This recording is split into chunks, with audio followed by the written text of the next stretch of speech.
Pour poser le paillis plastique sur butte, Dubois Rénovation vous présente le modèle Rainflow 2550.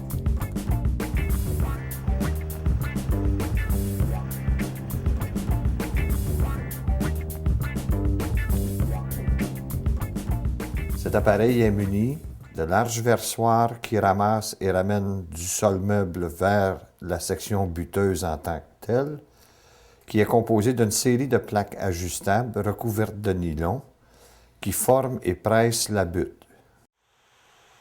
Le dessus de la butte peut être plat ou en couronne, c'est-à-dire avec deux pentes légères qui évacuent l'eau de pluie.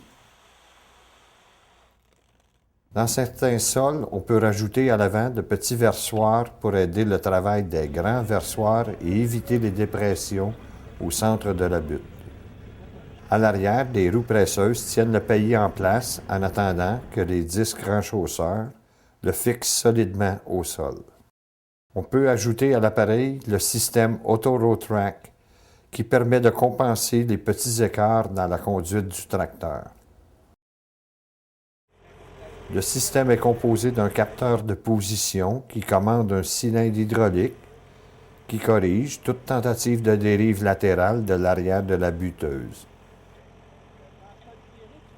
Ce système est alimenté par un contrôle électrique branché sur la batterie du tracteur. Avec le système Auto-Row-Track, on est assuré de renchausser le paillis de façon égale et uniforme des deux côtés de la butte. La puissance minimum du tracteur requise pour le modèle 2550 est de 40 chevaux-vapeur avec 4 roues motrices ou de 70 chevaux-vapeur avec 2 roues motrices. Pour le modèle 2600, il est nécessaire d'avoir 60 chevaux-vapeur avec le 4 roues motrices ou 90 chevaux-vapeur avec 2 roues motrices.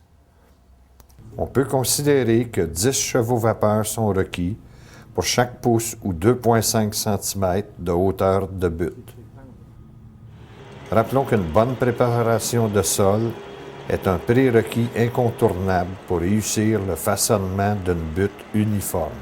Le sol doit être démêlé sur une profondeur de 6 pouces ou 15 cm et ne pas contenir de mottes excédant 3/8 de pouce ou 10 mm. Pour faciliter l'ajustement de la section qui forme la butte, on commence par enlever les disques renchausseurs. On démonte également les coupes tranchées. Avant de commencer, il est essentiel que l'appareil soit bien centré et mis à niveau, autant de gauche à droite que d'avant en arrière. Pour ce faire, le 3 points du tracteur doit être équipé de bonnes barres stabilisatrices. Pour accélérer le procédé lors des utilisations futures, on prend en note les ajustements. On ajuste la largeur du dessus de la butte en déplaçant les côtés ajustables de part et d'autre à partir du centre de l'appareil.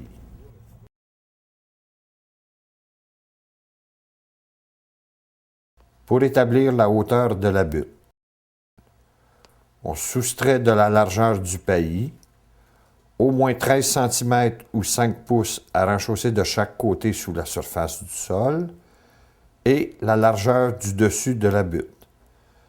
Le reste représente 2 fois la hauteur permise pour la butte. Voici le guide général pour ajuster la hauteur de la butte en fonction de la largeur du dessus. On fait un premier essai en roulant sans poser de paillis sur quelques mètres.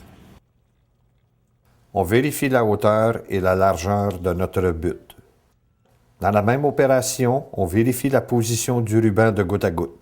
Celui-ci devra être recouvert d'une couche de terre de 1/2 pouce ou 1 à 2 cm afin qu'il reste bien positionné. Si la profondeur n'est pas adéquate, on corrigera la position du tuyau positionneur. On remet en place les coupes tranchées en ajoutant 2 pouces ou 5 cm à la hauteur de la butte. Ça confirme.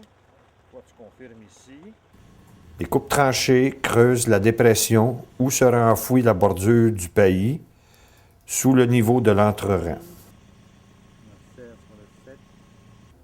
Les roues presseuses sont montées sur un axe qui permet de leur donner un angle léger. Cet angle crée une tension latérale sur le pays.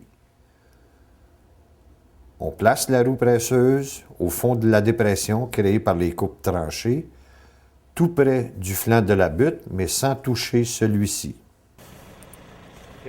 Nous sommes prêts à procéder à un essai de pose de paillis sur butte.